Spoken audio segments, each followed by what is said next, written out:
अस्सलाम वालेकुम viewers and listeners, मैं हूं आपकी होस्ट हमदा नवाज़ और आप देख रहे हैं उर्दू नावल डायरी। आज हमारे नावल जन्नत के पते की एपिसोड 2 है। एपिसोड 1 का हमने एंड किया था जब हया को कोई वाइट फ्लावर्स वाला बुके सेंड करता है और उसके ऊपर एक चिट में लिखा होता है कि उस लड़की के नाम जो कभी किसी अनचाहे रिश्ते के बनने के खौफ से रोती है तो कभी किसी बन चुके अनचाहे रिश्ते के टूटने के खौफ से। वो ये देखकर सुन सी रह जाती है और सोचती है कि ये कौन है जो इसके बारे में इतना बाखबर है, इसे कैसे इल्म हो जाता है। वो खौफजदा सी खड़ी बार बार वो तहरीर पढ़े जा रही होती है। अब हम आगे पढ़ते हैं। एपिसोड 2 है आज हमारी, तो शुरू करते हैं। अब्बा निकल तो नहीं गए। वो परफ्यूम की बोतल बंद करती मखसूस हार्न और गेट खोलने की आवाज़ पर मोबाइल और पर्स उठाकर बाहर को भागी। मुकर्ररा वक्त होने को था। आज दावर भाई की बारात थी। पोर्च खाली था। ताया फुरकान के घर से अलबत्ता आवाज़ें आ रही थी। अब क्या करें? अब्बा को फ़ोन करें या ताया फुरकान के घर जाकर किसी से लिफ्ट मांगे? वो सोच ही रही थी कि गेट पर हॉर्न हुआ। स्याह चमकती गाड़ी खड़ी थी। वो वलीद लगारी था। साथ फ्रंट सीट पर इसके वालिद थे और पीछे वालदा। अस्सलाम वालेकुम हया। वो दरवाज़ा खोलकर बाहर निकला। वो इनके सामने खड़ी थी। गहरे सुर्ख कामदार बगैर आस्तीनों वाला फ्रॉक जो पाँव तक आता था और नीचे हम रंग तंग पजामा, गोल्डन दुपट्टा गर्दन में था। हमें मैरिज हॉल का इल्म नहीं है, अंकल हैं? वो इसे नज़रअंदाज करती लगारी साहब के दरवाजे के पास रुकी। अंकल पैराडाइज हॉल जाना है और अब्बा शायद निकल गए हैं, मुझे पता नहीं चला। ओ तो आपके चचा वगैरह? वो तो अब्बा से भी पहले चले गए थे। ठहरें, अब्बा ज़्यादा दूर नहीं गए होंगे, मैं इन्हें वापस। अरे वो क्यों वापस आएंगे? आप हमारे साथ आ जाओ बेटा। हाँ बेटा आओ। मिसेस महनाज लगारी ने फ़ौरन दरवाज़ा खोला। अब अगर अब्बा का इंतज़ार करती तो आधा फंक्शन निकल जाता। चले ठीक है। वो गाड़ी में बैठ गई। तो हमारी बेटी क्या करती है? रास्ते में लगारी साहब ने पूछा। मैं इनकी बेटी कब से हो गई? जी मैं शरिया एंड लॉ में LLB ऑनर्स कर रही हूँ। यानी आप इस्लामी वकील हैं? जी। वो फीका सा मुस्कुराई। ये लोग इतनी अपनायत क्यों दे रहे थे इसे? हया बेटा आपका शादी के बाद प्रैक्टिस का इरादा है? क्योंकि मैं और आपके अंकल तो कभी इस मामले में ज़बरदस्ती के कायल नहीं। खुद वलीद को भी शादी के बाद बीवी की जॉब करने पर कोई एतराज़ नहीं। महनाज कह रही थी और वो हक्का बक्का इनको देख रही थी। क्या मामलात इतने आगे बढ़ चुके हैं या वो इस खुशफहमी का शिकार है कि अब्बा इनको कभी इनकार नहीं करेंगे? वो इस वक्त पुरसुकून हुई जब मैरिज हॉल की बत्तियां नजर आने लगीं। लिफ्ट का शुक्रिया अंकल। वो अंकल और आंटी के साथ ही बाहर निकली थी। इसी पल इनका मोबाइल बजा तो वो मुआज़त करके एक तरफ चले गए। महनाज भी इनके पीछे गई। हया सुनिए, वो जाने लगी थी कि वलीद ने पुकारा। मुझे आपसे बात करनी है, मगर ये मुनासिब नहीं है। मगर मुझे इस रिश्ते के मुतल्लिक बात करनी है। अगर आप 2 मिनट अंदर बैठकर बात सुन लें तो। साथ ही इसने फ्रंट सीट का दरवाज़ा खोला। मौका अच्छा था। वो इसको अपने निकाह के बारे में बताकर सारा मामला यहीं दबा सकती थी। ठीक है, लेकिन यहाँ हमारे रिश्तेदार हैं। अगर डोंट वरी, मैं कार को बैक साइड पर ले जाऊँगा, आप बैठिए। वो बैठी तो वलीद जन से गाड़ी आगे बढ़ाकर ले गया। आपको जो भी कहना है जल्दी कहिए, फिर मुझे भी आपको कुछ कहना है। पहले आप कहिए। वलीद मैरिज हॉल की पिछली तरफ सुनसान गली में गाड़ी ले गया था। ओके, मुझे कुछ बताना है। मेरे अब्बा ने मालूम नहीं आपको बताया है या नहीं, मगर मैं बताना ज़रूरी समझती हूँ। मेरा निकाह मेरी पुप्पो के बेटे से बचपन में ही हो गया था। वो लोग तुर्की में होते हैं। कुछ ख़ानदानी मसाइल की वजह से मेरे अब्बा इनसे थोड़ा बदजन है और मुझे डिवोर्स दिलाकर मेरी शादी कहीं और कराना चाहते हैं, मगर मैं ऐसा नहीं चाहती। प्लीज़ आप इनकार कर दें। मैं किसी और की बीवी हूँ, निकाह पर निकाह नहीं हो सकता। प्लीज़ मैं आपसे दरख्वास्त करती हूँ। इसने चेहरा ऊपर उठाया और यकटक गहरी खामोश निगाहों से इसे देख रहा था। ये इसका चेहरा ना था जो सारा रास्ता ड्राइविंग के दौरान देखती आई थी। ये तो कोई और ही शख्स था। फिर आपने क्या सोचा? इसकी आवाज़ लड़खड़ा गई। खतरे का अलार्म ज़ोर ज़ोर से इसके अंदर बजने लगा। किस बारे में?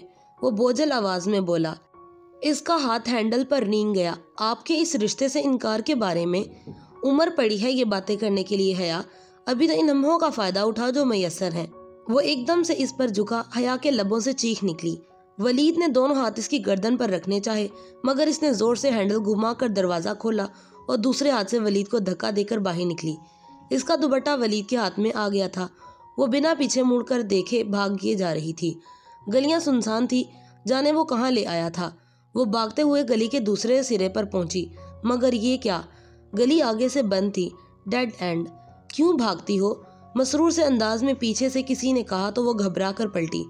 वलीद सामने से कदम कदम चलता आ रहा था। इसके लबों पर फातिहाना मुस्कुराहट थी वो नडाल सी दीवार से लग गई। इसका दुपट्टा तो वहीं रह गया था। अब बगैर आस्तीनों के झलकते बाजू और गले का गहरा कट। इसने बेख्तियार सीने पर बाजू लपेटे। मुझे जाने दो, इसकी आवाज घबरा गई। कैसे जाने दूं, फिर तुमने हाथ थोड़ी ना आना है। वो चलते चलते इससे चंद कदम के फासले पर आकर खड़ा हो गया। प्लीज, मैं ऐसी लड़की नहीं हूँ। तो कैसी लड़की हो? मुझसे लिफ्ट ले ली मगर शादी से इनकार है। तभी गाड़ी में इतनी बेरुखी दिखा रही थी। वो इसके बिल्कुल सामने आ रुका था। प्लीज, इसमें अब इतनी हिम्मत नहीं थी कि अब वलीद को धक्का देती। वो मुस्कुराते हुए आगे बढ़ा। हया ने सख्ती से आंखें मीच लीं। तभी इसने जोर से किसी ज़र्ब लगने की आवाज़ सुनी और फिर वलीद की कराह की। इसने धीरे से आंखें खोली। वलीद चकराकर नीचे गिर रहा था और इसके पीछे कोई खड़ा नजर आ रहा था। शोख नारंगी शलवार कमीज में मलबूस, मेकअप से अटा चेहरा लिए वही इस रोज वाला ख्वाजा सरा डोली। इसके हाथ में एक फ्राइंग पैन था। वो इसने शायद वलीद के सर पर मारा था। वो साख्त खड़ी इसको देख रही थी। वो 2 कदम आगे बढ़ा और ऐन हया के सामने रुका। इसकी आंखों में ऐसी काट थी कि वो सांस रोके इसे देखे गई। तभी इसने हाथ बढ़ाया और हया को गर्दन के पीछे से दबोचा, लेकिन इसके मुंह से कराह तक न निकली। इसकी गर्दन को यूं ही पीछे से दबोचे डोली ने एक झटके से इसे आगे धकेला। गली के आगाज तक जहां से वो आई थी वो इसे ले गया, फिर मुखालिफ सिमत मुड़ गया। सामने ही मैरिज हॉल का पिछला हिस्सा था। वो इसे गेट तक ले आया और एक झटके से इसे छोड़ा। इसने डबडबाई आंखों से डोली को देखा। वो अभी तक लब बेंचे तल्ख काटदार आंखों से इसे देख रहा था। दफातन डोली ने अपनी गर्दन से लिपटा नारंगी दुपट्टा खींचा और इस पर उछाला। दुपट्टा इसके सर पर आन ठहरा। डोली चुपती हुई नजरों से इसे देखता हुआ बोला, बेहया। फिर वो पलट गया। नारंगी दुपट्टा इसके कंधों से फिसल कर कदमों में आ गिरा तो वो चौंकी, फिर झुककर दुपट्टा उठाया। इसने अच्छे तरीके से खुद को इसमें लपेटा ताकि पहचानी ना जाए और पिछले गेट की तरफ बढ़ गई। हॉल में जाने की बजाय वो बाथरूम्स की तरफ आई और अपना हुलिया दुरुस्त किया। अंदर फंक्शन अपने अरूज पर था। वो ऐसी हालत में ना थी कि 2 कदम भी चल पाती, सो बेदम सी आखिरी नशिस्त पर गिरी हुई थी। बेहया, बेहया, बेहया। डोली के लफ्ज हथौड़ों की तरह इसके दिमाग पर बरस रहे थे। वो बेहया तो नहीं थी। वो तो कभी किसी लड़के की गाड़ी में नहीं बैठी थी। इससे तो ये गलती पहली बार हुई थी। फिर सोच सोचकर इसका दिमाग फटा जा रहा था। वो आधे फंक्शन के बाद ही तबीयत खराबी का बहाना बनाकर चली आई थी। ये दावर और सोनिया की शादी के चंद दिन बाद का जिक्र है। सुबह से सर्दी बहुत बढ़ गई थी। दिसंबर खत्म होने को था। ऐसे में वो कैंपस में स्कॉलरशिप कोऑर्डिनेटर के ऑफिस के बाहर लगी लिस्ट को देख रही थी। एरास्मस मंडस एक्सचेंज प्रोग्राम के तहत स्टूडेंट में सिर्फ 2 लड़कियां सबांची यूनिवर्सिटी जा रही थी, हया सुलेमान और दूसरी खतीजे राना। ये खतीजे राना कौन है भला? वो सोचते हुए अपने यक हाथ आपस में रगड़ रही थी। दफातन पीछे से किसी ने पूछा, एक्सक्यूज मी। वो चौंक कर पलटी। पीछे एक लड़की खड़ी थी। वो इसको नाम से तो नहीं पहचानती थी, लेकिन यूनी में कई बार देखा था।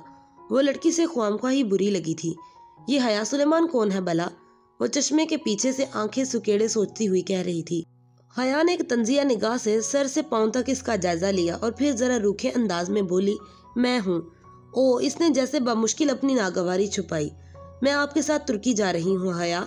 मेरी फ्रेंड्स मुझे डीजे कहती हैं, लेकिन आप मेरी फ्रेंड नहीं है तो सो खतीजे ही कहिएगा। मुझे भी हया सिर्फ मेरी फ्रेंड्स ही कहते हैं। आप मुझे मिस सुलेमान कह सकती हैं। वो कहकर पलट गई। वो जैसे ही घर आई जफर सामने से आ गया, भागता हुआ हाँफता हुआ, हया बीबी, हया बीबी। बोल भी चुको अब। वो गाड़ी लाक करती कोफ्त ज़दा हुई। आपको इरम बीबी बुला रही हैं। खैरियत? खैरियत नहीं लगती, वो बहुत रो रही हैं। जफर ने राजदारी से बताया तो वो चौंकी। अच्छा, मैं आती हूँ। तुम ये मेरा बैग अंदर रख दो। लाउंज में साइमा ताई और सोनिया बैठी थी। आहट पे सर उठाया तो इसे देखकर दोनों ही मुस्कुरा दी। हया कैसी हो? बिल्कुल ठीक। इरम कहाँ है ताई अम्मा? मुझे बुला रही थी वो। अंदर कमरे में होगी। ओके, मैं देख लेती हूँ। इरम के कमरे का दरवाज़ा खुला तो इरम बेड पर अकड़ू बैठी थी। सामने लैपटॉप खुला पड़ा था। इरम के चेहरे पर आंसू लड़ियों की सूरत में बह रहे थे। इरम क्या हुआ? वो कदरे फिक्रमंदी से इरम के पास बैठी। इरम ने सुर्ख मतरूम आंखों को उठाकर हया को देखा। इसकी आंख में कुछ था जो इसे ठटका गया। हया, एक बात बताओ। इसका रंधा हुआ लहजा अजीब सा था। बोलो, हम शरीफ लड़कियां हैं क्या? अपने बारे में तो यकीन है, मगर तुम्हारा मामला जरा मशकूक है। इसने माहौल का बोझलपन दूर करने को कहा, मगर इरम मुस्कुराई तक नहीं। नहीं हया, हम दोनों का एक ही मामला है। क्यों पहेलियां भिजवा रही हो? हुआ क्या है? حیا مجھے بتاؤ کیا ہم مجرا کرنے والیاں ہیں؟ وہ ایک دم سے رونے لگی تھی۔ ارم ششدر رہ گئی۔ بتاؤ کیا ہوا؟ ہم طوائفیں ہیں، وہ اور زور سے رونے لگی۔ ارم بات کیا ہوئی ہے؟ حیا بولو بتاؤ ہم ایسی ہیں کیا؟ نہیں بالکل نہیں ہے۔ پھر یہ کیا ہے؟ ارم نے لیپ ٹاپ کی سکرین کا رخ اس کی طرف کیا۔ کیا ہے یہ؟ اس نے الجھن سے سکرین کو دیکھا۔ اس پر ایک ویڈیو چل رہی تھی۔ ویڈیو کا کیپشن اوپر رومن اردو میں لکھا ہوا تھا، شریفوں کا مجرا۔ ویڈیو کسی شادی کے فنکشن کی تھی۔ ڈانس فلور اور مہو رقص کرتی دو لڑکیاں، ایک کا لہنگا گولڈن تھا اور دوسری کا سلور۔ پوری چھت جیسے اس کے سر پر آن گری۔ نہیں، وہ کرنٹ کھا کر اٹھی۔ یہ کیا ہے؟ یہ شریفوں کا مجرا ہے حیا، یہ ہم نے کیا ہے۔ یہ داور بھائی کی شادی کی وہ ویڈیو ہے جو کسی نے انٹرنیٹ پر ڈال دی ہے۔ یہ پڑھو، ویڈیو ڈالنے والے نے اپنی ای میل ایڈریس بھی دیا ہے جس پر میل کر کے پوری ڈانس ویڈیو بھی حاصل کی جا سکتی ہے۔ یہ دیکھو، اس ویڈیو کو 3 دن سے سینکڑوں لوگ دیکھ چکے ہیں۔ حیا ہم برباد ہو چکے ہیں، ہم کہیں کے نہیں رہے۔ اس کے کانوں سے دھواں نکلنے لگا تھا۔ نہیں، یہ میں نے نہیں کیا۔ وہ یکدم پیچھے ہو رہی تھی، اس کے لب کپ کپا رہے تھے۔ ارم اسی طرح بلک رہی تھی۔ میں مجرا کرنے والی نہیں ہوں، میں شریف لڑکی ہوں۔ یہ ہم ہی ہیں حیا، ہم برباد ہو گئے ہیں۔ ابا تو مجھے گولی مار دیں گے ارم، مجھے تو زندہ گاڑ دیں گے۔ مگر یہ ویڈیو کس نے بنائی؟ ہم نے تو مووی والے کو منع کر دیا تھا، کسی نے چھپ کر بنائی ہوگی۔ کچھ کرو ارم۔ اس کا سکتہ ٹوٹا۔ وہ تیزی سے ارم کے قریب آئی۔ میں نے اس ویب سائٹ پر رپورٹ تو کی ہے، لیکن ویب سائٹ نے ایکشن لے کر ویڈیو ہٹا بھی دی تو یہ سیدھی ہر جگہ مل رہی ہے۔ ایسی چیزیں منٹوں میں پھیلتی ہیں، ہم کہاں کہاں سے اسے ہٹوائیں گے؟ خدایا یہ کیا ہو گیا؟ اگر بابا یا پھر کسی بھائی وغیرہ کو معلوم ہو گیا تو او خدایا ہم کیا کریں گے؟ سوچ کر دماغ پھٹا جا رہا تھا، مگر کوئی حل نظر نہیں آ رہا تھا۔ شام میں وہ سو رہی تھی کہ روہیل کا فون آ گیا۔ اس کے دماغ میں خطرے کا الارم بجنے لگا تھا۔ کیسی ہو حیا؟ روہیل کی آواز میں گرم جوشی تھی۔ وہ کچھ اندازہ نہ کر پائی۔ ٹھیک، تم ٹھیک ہو؟ ایک دم فٹ۔ میں نے تمہیں مبارکباد دینی تھی۔ کس بات کی؟ بھائی تم ایکسچینج پروگرام کے تحت ترکی جا رہی ہو۔ اور کس بات کی بھلا؟ او اچھا، تھینک یو سو مچ۔ اس کی اٹکی ہوئی سانس بحال ہوئی۔ کب تک جانا ہے؟ وہ خوشی سے پوچھ رہا تھا۔ جنوری کے اینڈ تک یا فروری کے شروع تک۔ کیا تم ادھر سبین پھپھو کی فیملی سے ملو گی؟ پتہ نہیں، ابھی سوچا نہیں ہے۔ کیا بات ہے، تم اپسیٹ لگ رہی ہو۔ وہ ذرا پریشان ہوا۔ ارے نہیں، وہ فوراً سنبھلی اور پھر ادھر ادھر کی باتیں کر کے خود کو نارمل ظاہر کرنے میں کامیاب ہو ہی گئی۔ فون بند ہوا تو وہ ارم کی طرف چلی آئی۔ یوں منہ سر لپیٹ کر بیٹھے رہنے سے کچھ نہیں ہوگا تو کیا کریں؟ ارم نے تکیہ پھینکا اور اٹھ بیٹھی۔ سب سے پہلے تو سارے گھر کے کمپیوٹر سے اس ویب سائٹ کو بلاک کرتے ہیں تاکہ کم از کم گھر والوں کو تو نہ پتہ چلے، پھر اس کا کوئی مستقل حل سوچتے ہیں۔ ٹھیک ہے چلو۔ امید کا سرا نظر آتے ہی ارم اٹھ کھڑی ہوئی بنا کسی وقت کے۔ جب وہ تمام کمپیوٹر پر اس ویب سائٹ کو بلاک کر چکی تو سائمہ تائی نے آ کر بتایا کہ رات میں ارم کو دیکھنے کے لیے تایا فرقان کے کوئی فیملی فرینڈ بما خاندان آ رہے ہیں۔ رسمی کاروائی تھی کیونکہ رشتہ تو وہ ڈھکے چھپے لفظوں میں مانگ ہی چکے تھے۔ حیا سب کچھ بھول کر پرجوش ہو گئی۔ ہمارے دلہا بھی ساتھ آئیں گے۔ حیا نے آ کر ارم کو بتایا۔ تم ایسے کیوں بیٹھی ہو؟ ارم نے آہستہ سے سر اٹھایا۔ وہ ویڈیو دفع کرو اسے، آؤ سب بلا رہے ہیں تمہیں۔ لڑکی کو اس کی والدہ ماجدہ نے اندر بلایا ہے تمہیں دکھانے کے لیے، آؤ۔ اس نے ہاتھ پکڑا اور اسے کھڑا کیا۔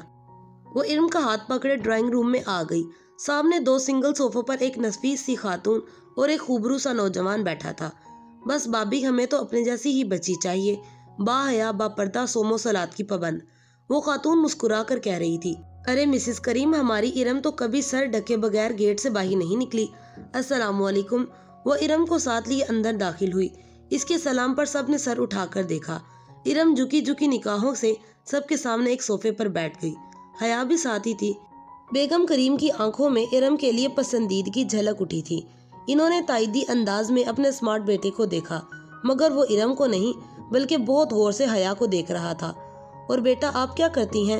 بیٹے کو متوجہ نہ پا کر وہ ارم سے مخاطب ہوئی۔ جی ماسٹرز کر رہی ہوں انگلش لٹریچر میں، ارم نے جھکی جھکی نظروں سے جواب دیا۔ تبھی حیا کو محسوس ہوا کہ وہ لڑکا مسلسل اسے ہی دیکھ رہا ہے اور بڑی ہی جانچتی نظروں سے۔ دفاتن اسے پاکٹ سے اپنا بلیک بیری فون نکالا اور خاموشی سر جھکائے بٹن پریس کرنے لگا۔ خواتین آپس میں مصروف تھیں مگر حیا کو کچھ عجیب سا محسوس ہو رہا تھا۔ تبھی ہولے سے اس کے موبائل سے مائی نیم از شیلا کی آواز گونجی، جسے اس نے فوراً بند کر دیا۔ मगर वो जान चुकी थी शीला के साथ शादियों का मखसूस शोर भी सुनाई दिया था और इरम ने भी शायद कुछ सुना था। तभी चौंक कर गर्दन उठाई और फिर कदरे सबकी से वापस झुका दी। हया को अपने जिस्म से जान निकलती महसूस हुई। क्या दुनिया इतनी छोटी थी? वो अब स्क्रीन पर कुछ देख रहा था। कभी स्क्रीन पर देखता तो कभी हया और इरम के चेहरों पर नजर डालता। साफ जाहिर था वो कुछ मिलाने की सही कर रहा है। फिर एकदम से वो उठा और तेजी से कमरे से निकल गया। एक शर्मिंदा सी खामोशी ने सारे माहौल को घेर लिया। हया ने सर झुका दिया। इसे अपना दिल डूबता हुआ महसूस हो रहा था। वो बेचैन सी बैठी गायब दिमागी से टीवी देख रही थी। रिमोट हाथ में पकड़ा हुआ था, जहां मोबाइल कंपनी के साथ गैर तस्दीकशुदा सिम का इस्तेमाल कानूनन जुर्म है PTA लिखा आ रहा था। जाने कब से स्टॉप का बटन इससे दब गया था और इश्तिहार वहीं रुक गया था। वो इतनी दूर भटकी हुई थी कि प्ले भी ना कर सकी। दफातन दरवाजे में फातिमा बेगम की शक्ल दिखाई दी। वो थकी थकी सी अंदाज में दाखिल हो रही थी। हया रिमोट फेंक कर तेजी से उठी। क्या बात थी? साइमा ताई ने क्यों बुलाया था? इरम के रिश्ते के लिए जो लोग इस दिन आए थे, इन्होंने इनकार कर दिया। हालांकि रिश्ता मांग चुके थे और हया का दिल बहुत डूबकर उभरा था। क्यों इनकार कर दिया? इसको अपना सांस रुकता हुआ महसूस हुआ। कोई वजह नहीं बताते, बस एकदम ही पीछे हट गए। साइमा भाभी भी अभी बहुत अपसेट थी, मगर कुछ तो कहा होगा। बस यही कहा है कि हमने किसी आज़ाद ख्याल और बेपर्दा लड़की को बहू बनाकर अपनी आकबियत खराब नहीं करनी। वो मतहिर रह गई। चंद रोज कबल सुना ताई का फिक्रा समात में गूंजा था, जब फुरकान ने सख्ती की कि भला ऐसी बेपर्दा और आज़ाद ख्याल लड़की को बहू बनाकर हम अपनी आखिरत बिगाड़नी है क्या? तब कहीं जाकर वो माना। क्या इसको मकाफाते अमल कहते हैं? क्या दूसरों की बेटियों पर उंगली उठाने वालों के घरों पर वही उठी उंगलियां लौटकर आती हैं? मगर वो खुश नहीं हो पाई। अगर बात खुल जाती तो असल बदनामी तो इसके हिस्से में आती। इरम को तो शायद इसकी माँ हया ने इसे बिगाड़ा है कहकर दरमियान से निकाल लेती और बात तो अब भी खुल सकती थी। वो वीडियो तो अब भी इंटरनेट पर मौजूद थी। टीवी स्क्रीन पर अब भी इश्तिहार रुका हुआ था। बस खाली खाली नजरों से इसे देखे गई। बगैर तस्दीकशुदा सिम का इस्तेमाल कानूनन जुर्म है PTA। बगैर तस्दीकशुदा सिम का इस्तेमाल कानूनन जुर्म है PTA। वो बेख्याली में तकती सोचों की उलझन से निकलकर एकदम चौंकी। बगैर तस्दीकशुदा सिम का इस्तेमाल कानूनन जुर्म है PTA। बिजली का एक कोंदा सा इसके जहन में आ लगा था। ओ खुदाया, ये ख्याल इससे पहले क्यों नहीं आया था? वो एक झटके से उठी और बाहर की तरफ लपकी। इरम, इरम! बहुत जोश से चिल्लाते हुए हया ने इसके कमरे का दरवाजा खोला। इरम मोबाइल पकड़े बेड पर बैठी थी। दरवाजा खुलने पर गड़बड़ा कर मोबाइल साइड पर रखा। क्या हुआ? साथ ही इरम ने अपना मोबाइल उल्टा कर दिया ताकि स्क्रीन छुप जाए। सुनो, वो तभी रिश्ते वाली बात याद आई। ओ आई एम सॉरी, इन लोगों ने रिश्ते से इनकार कर दिया। वो तो वीडियो देखकर करना ही था। खैर जाने दो, अच्छा ही हुआ। वो मुतमईन थी। इरम, तुमने कभी मोबाइल कनेक्शन के इश्तिहारों में वो इबारत पढ़ी है कि गैर तस्दीकशुदा सिम का इस्तेमाल जुर्म है? हाँ तो क्या तुम्हें मालूम है कि सिम रजिस्टर करवाना क्यों जरूरी होता है? क्यों? ताकि कोई किसी सिम का गलत इस्तेमाल ना कर सके, चाहे वो दहशतगर्दी की वारदात हो या किसी रॉन्ग कॉल्स करना। ये सब साइबर क्राइम के तहत में आता है। Cyber crime? इरम ने पलकें झपकाईं। इरम, हमारी पर्सनल वीडियो इंटरनेट पर डाल देना भी एक संगीन जुर्म है। हम इसकी रिपोर्ट कर सकते हैं, मगर हम किसको रिपोर्ट करेंगे? वो नीम रजामंद हुई तो हया ने झट से अपना मोबाइल निकाला। PTA को? दरवाजा बंद करो, मैं हेल्पलाइन से नंबर लेती हूँ। PTA की ऑपरेटर ने निहायत शाइस्तगी से ये कहकर मुआवजत कर ली कि इस तरह के केस साइबर क्राइम या किसी इंटेलिजेंस के साइबर सेल को रिपोर्ट करनी होगी। हया ने इनसे मुल्क के सबसे बड़ी सरकारी सिविलियन एजेंसी की साइबर क्राइम सेल का ईमेल एड्रेस ले लिया। लेकिन अब वो मुतज़ब्बिस बैठी थी। ये इंटेलिजेंस वाले बड़े खतरनाक लोग होते हैं इरम, मगर अब हमें ये करना तो होगा ना। इरम ने लैपटॉप खोला। फिर उन्होंने एक कंप्लेंट लिखी और इस पते पर भेज दी जो PTA से इनको मिला था। बमुश्किल 10 मिनट गुजरे थे कि हया का मोबाइल बजा। चमकती स्क्रीन पर प्राइवेट नंबर कॉलिंग लिखा आ रहा था। ये कौन हो सकता था? इसने अचंभे से मोबाइल कान से लगाया। Hello, miss Haya Suleman. जी, आप कौन? मैं मेजर अहमद बात कर रहा हूँ, साइबर क्राइम से। हमें अभी आपकी कंप्लेंट मौसूल हुई है। वो जो कोई भी था बहुत खूबसूरत बोलता था। गहरा गंभीर लहजा जिसमें जरा सी चाशनी भरी तपश थी, गर्म और सर्द का इम्तिजाज। मगर मेजर अहमद, मैंने कंप्लेंट में अपना नंबर तो नहीं लिखा था। जवाबन वो धीरे से हंस दिया। नंबर तो बहुत आम सी चीज़ है मिस सुलेमान। मैं तो आपके बारे में बहुत कुछ जानता हूँ। کیا یہی کہ آپ سلیمان اصغر کی بیٹی ہیں؟ آپ کے والد کی ایک کنسٹرکشن کمپنی ہے، آپ کا بھائی روہیل جارج مینسن یونیورسٹی میں زیر تعلیم ہے، خود آپ انٹرنیشنل اسلامک یونیورسٹی میں LLB honours Shariah and law کی 5ویں سال میں ہیں۔ فروری میں آپ ایکسچینج پروگرام کے تحت استنبول جا رہی ہیں، غالباً سبانچی یونیورسٹی میں، اور پچھلے ہفتے اپنے کزن داور فرقان کی مہندی کے فنکشن پہ بننے والی ویڈیو کی انٹرنیٹ پہ اپلوڈنگ کو آپ نے رپورٹ کیا ہے۔ Is that right ma'am? وہ دم بخدا سنتی جا رہی تھی، بمشکل بول پائی، جی وہی ویڈیو۔ اب آپ کیا چاہتی ہیں؟ یہی کہ آپ اس ویب سائٹ سے اسے ہٹا دیں۔ اوکے، اور کچھ؟ اور جن لوگوں کے پاس اس کی CDs ہیں وہ بھی۔ میں شہر کے ایک بندے سے وہ ویڈیو نکلوا لوں گا، آپ بے فکر رہیے۔ اور اسے لگا منو بوجھ اس کے اوپر سے اتر گیا ہو۔ Thank you major Ahmed. اس کے انداز سے لگ رہا تھا کہ وہ فون رکھنے والی ہے، تو وہ بول اٹھا، تھینک یو تو آپ تب کہیں گی جب میں یہ کام کر دوں گا، اور اس کام کو محض شروع کرنے کے لیے بھی آپ کا تعاون چاہیے ہوگا۔ کیسا تعاون؟ آپ کو باقاعدہ رپورٹ کرنے کے لیے میرے آفس آنا ہوگا۔ کیا؟ نہیں، میں نہیں آ سکتی۔ تو پھر یہ کام بھی نہیں ہو پائے گا، ایسے سٹیپ فون پر نہیں لیے جا سکتے۔ اسے لگا وہ محفوظ سا مسکرا رہا تھا، مگر میں نہیں آ سکتی۔ اور وہ کیسے آ سکتی تھی؟ اگر کسی کو پتہ چل جاتا تو کتنی بدنامی ہوتی۔ آپ کو آنا پڑے گا، میں گاڑی بھیج دیتا ہوں۔ نہیں، اچھا خدا حافظ۔ اس نے جلدی سے فون بند کر دیا۔ بھاڑ میں گیا یہ اور اس کا سائبر کرائم سیل۔ اگر تایا ابا کو پتہ چل گیا کہ ہم ایک ایجنسی ہیڈ کوارٹر گئے ہیں تو ہماری ٹانگیں توڑ دیں گے۔ میں تو پہلے ہی کہہ رہی تھی کہ رپورٹ نہ کرو۔ پرائیویٹ نمبر سے پھر سے کال آنے لگی۔ اس نے جھنجھلا کر فون آف کر دیا۔ وہ اس ویڈیو سے زیادہ میجر احمد نے اسے بلیک میل کیا تھا، یہ خیال پھر سے سارا دن اس کے ذہن میں گونجتا رہا۔ وہ بہت تھکی ہوئی پاسپورٹ آفس سے نکلی تھی۔ وہ آج اپنا پاسپورٹ آفس سے اپنا پاسپورٹ اٹھانے آئی تھی، مگر یہاں علم ہوا کہ پاسپورٹ 14 فروری کو ہی مل پائے گا۔ اسلام آباد میں کوئی تکنیکی مسئلہ تھا، اس لیے اسے پنڈی میں ہی اپلائی کرنا پڑا تھا، اور 14 فروری میں ابھی پورا ہفتہ پڑا تھا۔ سگنل پر اس نے گاڑی روکی اور شیشے کھول دیے۔ یکا یک کوئی اس کی کھڑکی میں جھکا۔ سونیو، کیا سوچ رہے ہو؟ وہ بری طرح چونکی اور سر اٹھا کر دیکھا۔ یہ وہی تھا ڈولی۔ ناگواری کی ایک لہر اس کے چہرے پر سمٹ آئی۔ اسے بھول گیا تھا کہ کبھی ڈولی نے اس پر کوئی احسان کیا تھا۔ ہٹو سامنے سے، وہ جھڑک کر بولی۔ وہ کھلی کھڑکی میں اس طرح ہاتھ جما کر کھڑا تھا کہ وہ شیشہ اونچا نہیں کر سکتی تھی۔ لو باجی، میں نے تو سلام دعا کرنے آئی تھی اور آپ غصہ کر رہی ہو۔ اس کے چہرے پر کراہیت بڑی معصومیت تھی۔ ہٹو سامنے سے ورنہ میں پولیس کو بلا لوں گی۔ ہائے باجی، ڈولی سے ایسے بات کرتی ہو؟ اور آپ کی تعریفیں کر کر کے ڈولی نے تو میرا سر کھا لیا تھا۔ اس نے آواز پر سر گھما کر دیکھا تو فرنٹ سیٹ کی کھلی کھڑکی پر ایک اور خواجہ سرا کھڑا تھا۔ وہ دونوں ہاتھ کھڑکی کی چوکھٹ میں دیے کھڑا تھا۔ کون ہو تم؟ ہٹو میری گاڑی سے۔ یہ جی میری بہن ہے پنکی، بڑا شوق تھا جی اسے آپ سے ملنے کا، ایک بڑی ضروری بات کرنی تھی جی ہمیں آپ سے۔ Get last. اس نے ہاتھ بڑھا کر شیشہ اونچا کرنا چاہا، مگر پنکی نے اپنا ہاتھ اندر کر دیا۔ ایک دم سے اس کی کلائی سامنے آئی تھی۔ اس کی کلائی پر ایک گلابی سرخ سا کانٹا بنا ہوا تھا، جیسے جلا ہو یا پھر برتھ مارک۔ ہٹو، آئی سیڈ گیٹ لاسٹ۔ وہ عالم تیش میں شیشہ اوپر کرنے لگی، مگر پنکی نے اس پر اپنا ہاتھ رکھ دیے تھے۔ شیشہ اوپر نہیں ہو پا رہا تھا۔ باجی ایسے نہ کرو پنکی نال، اس کا ہاتھ زخمی ہو جائے گا، ڈولی نے پیچھے سے کہتے ہوئے پیچھے سے اس کے کندھے پر ہاتھ رکھا۔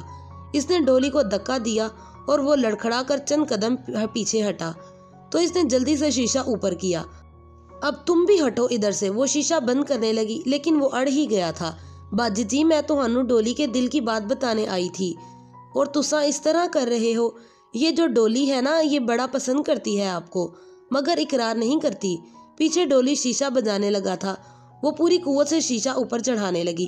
پنکی نے لمحہ بھر کر گردن موڑ کر ڈولی کو دیکھا تو اس کی گرفت ذرا ڈھیلی ہوئی تو حیا نے فوراً شیشہ اوپر چڑھایا۔ پنکی نے چونک کر دیکھا، پھر انگلیاں کھینچنی چاہی، مگر وہ مسلسل شیشہ اوپر کر رہی تھی۔ پنکی کی انگلیاں پھنس کر رہ گئیں۔ اور چھڈو باجی جی۔ دفاتن پنکی کے دائیں ہاتھ کی انگلی سے خون کی بوند ٹک کر شیشے پر گری تھی تو اسے ہوش آیا۔ ایک جھٹکے سے اس نے لیور نیچے کیا۔ پنکی نے غصے سے اسے گھورتے ہوئے ہاتھ باہر کھینچے، وزن سے گاڑی آگے لے گئی۔ پھر اس نے بیک ویو مرر سے دیکھا، وہ دونوں خواجہ سرا بار بار مڑ کر اسے دیکھتے ہوئے سڑک پار کر رہے تھے۔ ڈولی نے پنکی کا زخمی ہاتھ پکڑ رکھا تھا اور غصے سے حیا کی دور جاتی گاڑی کو دیکھتے ہوئے کچھ کہہ رہا تھا۔ اس نے سر جھٹک کر ایکسیلیٹر پر زور بڑھا دیا۔ कम से कम इतनी उम्मीद इसे थी कि अब वो डोली इसका पीछा करने की हिम्मत नहीं करेगा, मगर बहुत जल्द वो गलत साबित होने वाली थी। हया वो जैसे ही घर में दाखिल हुई, सुलेमान साहब तेजी से इसकी तरफ आए और इनके चेहरे पर गुस्सा था। तभी फोन की घंटी बजी। ये वीडियो तुम्हारी है? तुम मुजरा करती हो। रुहेल जो सोफे पर बैठा था एकदम उठा और बहुत ज्यादा सीडीज इसकी तरफ फेंक दी। वहाँ सब मौजूद थे, ताया, फुरकान, दावर भाई, रुहेल और एक तरफ इरम जमीन पर बैठी रो रही थी। दूर कहीं फोन की घंटी बज रही थी। नहीं, वो इनको कहना चाहती थी। इसका मुंह तो हिलता था पर आवाज नहीं निकल रही थी।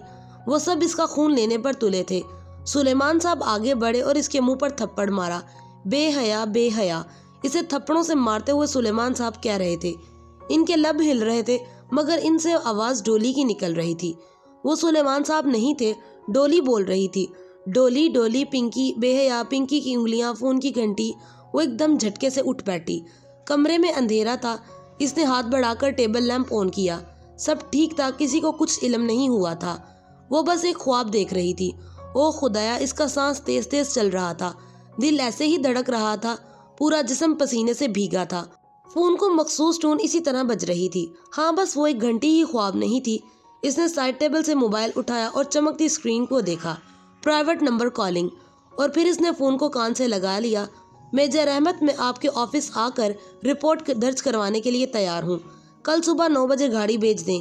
ओके। इसने फातिहाना लहजा सुनाई दिया था। इसने आहिस्ता से फोन बंद कर दिया। कभी वो किसी लड़के से तन्हा नहीं मिली थी, मगर ना मिलने की सूरत में वीडियो लीक हो सकती थी। इस खौफनाक ख्वाब ने इसे ये सब करने पर मजबूर किया था। इसे लगा अब इसके पास कोई चारा नहीं है। मेजर अहमद से तो वो निपट ही लेगी। प्लेग्राउंड के साथ दरख्त था, वो इसके पास मुंतजिर खड़ी थी। इरम या ज़ारा, इसने किसी को नहीं बताया था। ये खतरा इसको अकेले मोल लेना था। इसने घड़ी देखी, 9 बजने में 1 मिनट था। इसी पल एक कार जन से इसके सामने आकर रुकी। सयाह पुरानी कार और किसी बुत की तरह सामने देखता ड्राइवर। वो खामोशी से आगे बढ़ी और पिछला दरवाजा खोलकर बैठ गई। इसका दरवाजा बंद करते ही ड्राइवर ने गाड़ी आगे बढ़ा दी। 1 घंटे बाद वो सेफ हाउस थी। सफेद दीवारों वाला खाली कमरा और दरमियान में लकड़ी की कुर्सी और मेज जिस पर इसे बिठाया गया था। मेज पर सिर्फ टेलीफोन रखा था, बाकी पूरा कमरा खाली था। वो मुस्तरिब सी गर्दन घुमाकर इधर उधर देखने लगी। 3 तरफ सफेद दीवारें थी। इनमें से एक दीवार पर दरवाजा था जहां से वो आई थी। अलबत्ता चौथी दीवार शीशे की बनी थी। दरअसल वो शीशे की स्क्रीन थी जो जमीन से लेकर छत तक थी। इसने गौर से स्क्रीन को देखा। इसका शीशा धुंधला कर दिया गया था। इतने में यकदम से हया के सामने मेज पर रखा फोन बजने लगा। फोन मुसलसल बज रहा था। वो शख्स इसे कॉल कर रहा था। इसने धड़कते दिल से रिसीवर उठाया और कान से लगाया। हेलो, अस्सलाम वालेकुम Miss Haya Suleman, this is Major Suleman. वही भारी खूबसूरत सा लहजा, वालेकुम अस्सलाम। वो फोन हाथ में पकड़े सामने स्क्रीन को देख रही थी, जिसके पार आधे झुलसे चेहरे वाला ऑफिसर फोन थामे बैठा था। क्या वही मेजर अहमद था? मैं उम्मीद करता हूँ कि हमने आपको ज्यादा तकलीफ नहीं दी होगी। जी, इसको घुटन महसूस होने लगी थी। मेरे सामने लैपटॉप है, मुझे एक क्लिक करना है और आपकी वीडियो सफ़ा हस्ती से ऐसे मिट जाएगी जैसे कभी बनी ही ना हो। दीवारों के इस बार धुंधले मंजर में बैठे अफसर के सामने भी लैपटॉप खुला पड़ा था। तो वो मेजर अहमद था। वो सामने क्यों नहीं आता था? और शहर के एक एक बंदे से ये वीडियो निकलवा चुका हूँ। बोले हया, कर दूं क्लिक? और वो रिपोर्ट समझिए दर्ज हो गई। इसे लगा वो मुस्कुराया था। मगर आपने कहा था कि मुझे रिपोर्ट के लिए। गलत कहा था। बाज़ौक़ात बहाने बनाने पड़ते हैं तब जब सब्र नहीं होता, समझी? ये शख्स इतनी अजीब बातें क्यों कर रहा था? आप क्लिक कर दें, इसने कहा। वो शख्स झुका, शायद बटन दबाने, और फिर सीधा हो गया। कर दिया। Okay, thank you Major Ahmad. एक बात पूछूं? जी। क्या ये वीडियो जाली थी? नहीं, असली थी। तो फिर आप इतनी डरी हुई क्यों थी? जाहिर है ये हमारी फैमिली वीडियो थी और शादियों पर डांस की वीडियो हम नहीं बनवाते। ओके, एक और बात पूछूं? जी। कभी कोई आपके लिए जन्नत के पत्ते तोड़कर लाया है? हम दुनिया वालों ने जन्नतें कहाँ देखी हैं मेजर अहमद? इसके चेहरे पर तलखी थी। तभी तो हम जानते नहीं कि जन्नत के पत्ते कैसे दिखते हैं। कभी कोई आपको ला दे तो इन्हें थाम लेना, वो आपको रुसवा नहीं होने देंगे। अहमद इससे सवाल पर सवाल कर रहा था। 1 मिनट और एक आखिरी सवाल करना है मुझे। वो उठते उठते बैठ गई। जी बोलिए, आप मुझसे शादी करेंगी? इसे जोर का धचका लगा। वो फटी फटी निगाहों से दीवार देखने लगी। बोलिए मिस हया। इसे गुस्सा आया। मिस हया नहीं, मिसिस हया। एक एक लफ्ज चबा चबा कर बोलती वो उठी और फोन भी अभी तक इसके हाथ में था। क्या मतलब? वो चौंका। अफसोस कि मेरे बारे में इतनी मालूमात रखने के बावजूद आप मेरे बचपन में होने वाले निकाह से बेखबर हैं।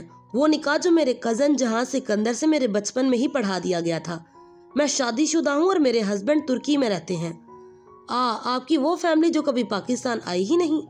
जानता हूँ आपकी पुप्पो का खानदान जो शायद जिल्लत और शर्मिंदगी के मारे अब शायद कभी इधर का रुख भी नहीं करेगा। आखिरी कारनामा भी तो बहुत शर्मनाक अंजाम दिया था इन्होंने। इनका इंतजार कर रही हैं आप? अरे बचपन का निकाह तो कोर्ट की एक पेशी से खत्म हो जाता है। Shut up Major Ahmad, just shut up. वो चिल्लाई। आपकी हिम्मत भी कैसे हुई ये बात करने की? अरे भाड़ में जाओ आप और आपकी वो वीडियो। आप भले इसे टीवी पर चला दो, मुझे परवाह नहीं। मेरा एक काम करने की इतनी कीमत वसूलना चाहते हैं आप? रही बात जहां सिकंदर की, तो वो मेरा शोहर है। मुझे बहुत मोहब्बत है इससे। इसके अलावा मेरी जिंदगी में कोई नहीं आ सकता, समझे आप? रिसीवर वापस रखने से कबल इसने सोगवारियत भरा कहका सुना था। पैर पटक कर वो दरवाजे की जानिब बढ़ी। इस लम्हे दरवाजा खोलकर एक सिपाही अंदर आया जो इसे अंदर बिठा कर गया था। इसे फौरन इशारा कर दिया गया था। मुलाकात खत्म हो चुकी थी और हया के लिए वो बेहद तल्ख साबित हुई थी। जिस लम्हे वो पुरानी कार की पिछली सीट पर बैठी, सिपाही ने सुर्ख गुलाबों वाला बुके इसे दिया, मगर इनके साथ कोई खत ना था। मगर फिर भी इसे यकीन हो गया वो गुमनाम खतूत भेजने वाला भी अहमद ही था। वो इसे बहुत पहले से जानता था। ये जाकर अपने मेजर अहमद के मुंह पर मार दो। इसने बुके सिपाही के बाजू पर फेंका और दरवाजा बंद कर लिया। गाड़ी जन से आगे बढ़ गई। हया शाम में इरम भागती हुई आई। खुशी से इसके अंग अंग से फूट रही थी। वो वीडियो इस वेबसाइट से रिमूव हो गई है, इसने हया को बताया। मगर कैसे हुआ ये सब? इस वेबसाइट वाले को खौफे खुदा आ गया होगा, मुझे क्या पता। वो लापरवाही से अनजान बन गई। शायद, मगर अच्छा ही हुआ। हाँ, तुम्हारी तुर्की की फ्लाइट कब है? पता नहीं, पहले पासपोर्ट तो मिले, फिर ही वीजा मिलेगा। इसको इरम की मौजूदगी से कोफ्त होने लगी थी। इरम जल्दी से उठकर चली गई और फिर से सोचों में गुम हो गई। मेजर अहमद, इसका आधा झुलसा चेहरा सामने ना आना और इसकी वो अजीब फलसफियाना बातें, जन्नत का तज़किरा और फिर मुझसे शादी का सवाल। ओ मेरे खुदाया, आपकी पुप्पो का खानदान जो जिल्लत और शर्मिंदगी के मारे अब शायद इधर का रुख कभी ना करे। क्यों कही थी इसने ये बात? और वो खतूत जो गुलदस्ते वो भी इसी ने भेजे थे। इसको सबांची जाने का कैसे इल्म हुआ? यकीनन वो इसकी कॉल टैप कर रहा था जब ज़ारा ने इसको बताया था, और वो इस वक्त इसके घर के बाहर ही होगा। मगर गुलदस्ता तो किचन की टेबल पर रखा था, तो क्या वो इनके घर में भी दाखिल हो सकता था? इसके कमरे में भी? खौफ की लहर ने इसे अपने हिसार में ले लिया। वो दरवाज़ा बंद करने ही लगी थी कि फातिमा बेगम अंदर आई। हया, तुम्हारे अब्बा तुम्हें बुला रहे हैं। ओके, आ रही हूँ अब्बा। इसने अपने कमरे का दरवाज़ा नॉक किया। आ जाओ हया। सामने सुलेमान साहब बैठे थे सोचों में गुम, और एक तरफ फातिमा बेगम मौजूद थी। आपने बुलाया था अब्बा? हाँ, आओ बैठो। मैंने एक फैसला किया है। अब तुम्हें कोर्ट से सबीन के बेटे से तलाक ले लेनी चाहिए। कोई इसके मुंह पर चाबुक दे मारता तो शायद तब भी इसे इतना दुख ना होता जितना अब हुआ था। मैंने वकील से बात कर ली है। अदालत की एक पेशी से तलाक मिल जाएगी, और जितने बेजार वो हमसे हैं इन्हें इस बात से बहुत खुशी ही होगी। अब्बा, क्या ये वाहिद हल है? बहुत देर बाद वो बोली थी। क्या इसके अलावा भी कोई हल है? किस कीमत पर हम ये रिश्ता निभाएं जब वो कोई उम्मीद ही नहीं दिलाने वाला? अगर आपको वाकई लगता है कि आप मेरा घर बसाना चाहते हैं तो आप मुझे तुर्की जाने दें। वहाँ जाकर मैं इसको तलाश करूँगी और पूछूंगी। अगर वो घर बनाना चाहता है तो ठीक है, वरना मुझे तलाक दे दे। अगर नहीं देता तो मैं कोर्ट चली जाऊंगी, मगर मुझे ये आखिरी कोशिश कर लेने दें प्लीज़। वो खामोश हो गए, शायद कायल हो गए थे। अब्बा, आप मुझे 5 माह का वक्त दें, इसने कहा और कमरे से बाहर चली गई। वो खतबी लड़की इसे क्लास के बाहर मिल गई थी जब इसने हया को रोक लिया। सुनिए मिस सुलेमान। हया ने कोफ्त से पलट कर देखा जहाँ खतीजे राना खड़ी थी। डीजे, जिसे डीजे सिर्फ इसके फ्रेंड्स कहा करते थे, और वो इसकी फ्रेंड ना थी और ना ही बनना चाहती थी। जी खतीजा, इसने ज़रा मुरव्वत से जवाब दिया। आपने वीज़े के लिए अप्लाई कर दिया? मैडम फरखंदा ने कहा है कि हम दोनों को जल्द अज जल्द वीज़ा के लिए अप्लाई करना चाहिए। हमारे पास बस 15 दिन है, और तुर्की का वीज़ा 15 दिन में कभी नहीं लगा करता। वो तेज तेज बोले जा रही थी। इसकी बात कुछ ऐसी थी कि हया को संजीदा होना पड़ा। ओ, तो अब हमें क्या करना चाहिए? कल टर्किश एम्बेसी जाना होगा। ان کا عجیب سا رول ہے کہ ہر روز سب سے پہلے آنے والے 15 امیدواروں کا ہی انٹرویو ہوتا ہے. آپ مجھے اپنا نمبر لکھوا دیں.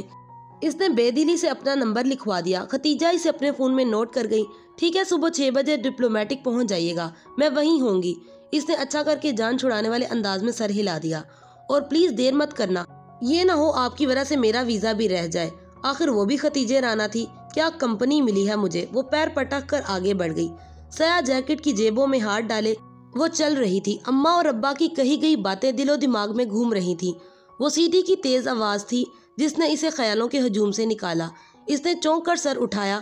وہ 3 لڑکے تھے، مختلف سمتوں سے اس کی طرف آ رہے تھے. جگہ قدرے سنسان تھی. خالی چبوترا تاریکی میں ڈوبا ہوا تھا. روشن دکانیں دور تھیں. اس کا دل دھک سے رہ گیا. وہ تیزی سے پلٹی. ادھر سے بھی کوئی چوتھا لڑکا آ رہا تھا. ان میں سے ایک نے اس کی کلائی کو تھام کر اپنی طرف کھینچا تھا. اب اس کے لبوں سے چیخ بھی نہیں نکلی تھی کہ آگے بڑھنے والا خود بوکھلا کر پیچھے ہٹا تھا. ٹن کی زوردار آواز کے ساتھ کسی نے اس لڑکے کے سر پر کچھ مارا تھا. مرن جوگو باجی کو تنگ کرتے ہو، چھوڑوں گی نہیں میں تمہیں. وہ اونچی لمبی ڈولی ہاتھ میں پکڑے فرائنگ پین کو گھما گھما کر مار رہی تھی. حیا ہکا بکا رہ گئی. جس کو وہ لگا تھا وہ سر پکڑے پیچھے کی طرف بھاگ گیا. وہ تیز تیز قدموں سے چبوترے کی جانب بڑھنے لگی. ارے باجی گالتے سنو. وہ اس کے پیچھے بھاگا. حیا چلتے چلتے رکی اور پلٹ کر اسے دیکھا. کیا ہے؟ ہائے ربا باجی تسی کنے سونے ہو. وہ چپ چاپ اسے دیکھنے لگی. شکریہ ہی بول دو باجی. شکریہ اور کچھ؟ تسی تے ناراض لگ دے ہو باجی. ڈولی تم کیوں ہر جگہ میرے پیچھے آ جاتے ہو؟ ہاں تے تہاڈی ہمیشہ مدد ہی کیتی ہے. تمہیں کس نے کہا ہے میری مدد کرنے کو؟ کس نے تمہیں میرے پیچھے لگایا ہے؟ بولو، جواب دو. ڈولی کا منہ آدھا کھلا رہ گیا. لینز لگی آنکھوں میں حیرت اور پھر آنسو تیرنے لگے. کسی نے نہیں جی. بڑی دیر بعد وہ دکھ سے بولا. مجھے آپ اچھی لگتی ہو جی، اس لیے آپ کا خیال رکھتی ہوں. آپ کو برا لگتا ہے تو نہیں آؤں گی. اس لمحے حیا کا فون بجا. اس نے چونک کر ہاتھ میں پکڑے موبائل کو دیکھا. اس پر پرائیویٹ نمبر کالنگ آ رہا تھا.